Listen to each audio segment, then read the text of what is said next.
హే cuties, రీసెంట్గా మా ఇంట్లో చాలా స్పెషల్ డే జరిగింది. మా మామయ్య అండ్ అత్తయ్య మ్యారేజ్ డే. వాళ్ళకి మ్యారేజ్ అయ్యి 30 ఇయర్స్ అయింది. కానీ ఇప్పటికీ వాళ్ళు మాకు పేరెంట్స్‌లానే ఉంటారు. మా కజిన్స్ అందరం కలిసి ఆ రోజు చాలా హ్యాపీగా సెలబ్రేట్ చేసాం. అది జస్ట్ ఒక సెలబ్రేషన్ కాదు. ఫ్యామిలీ, మెమోరీస్, లవ్ అని కలిసి అందరం కలిపి బ్యూటిఫుల్ మూమెంట్‌ని క్రియేట్ చేసుకున్నాం. మేమందరం కలిసి వాళ్ళకొక స్మాల్ గిఫ్ట్స్ కూడా ఇచ్చాం. నేను మా చెల్లి కలిసి భానుగుడిలో ఉన్న క్రేజీ గిఫ్ట్ షాప్‌కెళ్ళాం. భానుగుడి ఎక్కడంటే కాకినాడలో. హానెస్ట్‌లీ చెప్పాలంటే ఆ షాప్‌లో ఉన్న గిఫ్ట్స్ కలెక్షన్ చూసి నేను షాక్ అయ్యాను. ప్రతి ఐటెమ్ ఒక స్మాల్ సర్ప్రైజ్‌లా అనిపించింది. ఇంకా బెస్ట్ పార్ట్ ఏంటంటే ప్రైసెస్ కూడా చాలా అఫోర్డబుల్‌గా ఉన్నాయి. ఫైనల్లీ మేము ఒక ఫ్యామిలీ ఫ్రేమ్ ఆర్డర్ చేసాం. ఈ షాప్‌కి ఇన్‌స్టాగ్రామ్ ఐడీ కూడా ఉంది. అది నేను క్యాప్షన్‌లో ఇస్తాను, ఒకసారి చెక్ చేయండి.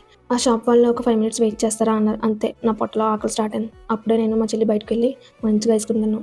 నాకైతే డీమార్ట్ దగ్గర ఉన్న ఐస్ క్రీమ్ అంటే చాలా ఇష్టం. ఇక్కడైతే కాస్ట్ ఎక్కువే అండ్ టేస్ట్ కూడా అంత ఏమీ లేదు. బట్ ఓవరాల్‌గా మేమైతే చాలా ఎంజాయ్ చేసాం. ఇది మా ఫ్యామిలీ పిక్. ఆ రోజు కజిన్స్ అందరూ ఎంజాయ్ చేయడం, డాన్సులు ఇవన్నీ ఒక బెస్ట్ మెమోరీస్ అయిపోయినాయి నాకైతే. ఓకే, నెక్స్ట్ వీడియోస్‌లో మళ్ళీ కలుద్దాం.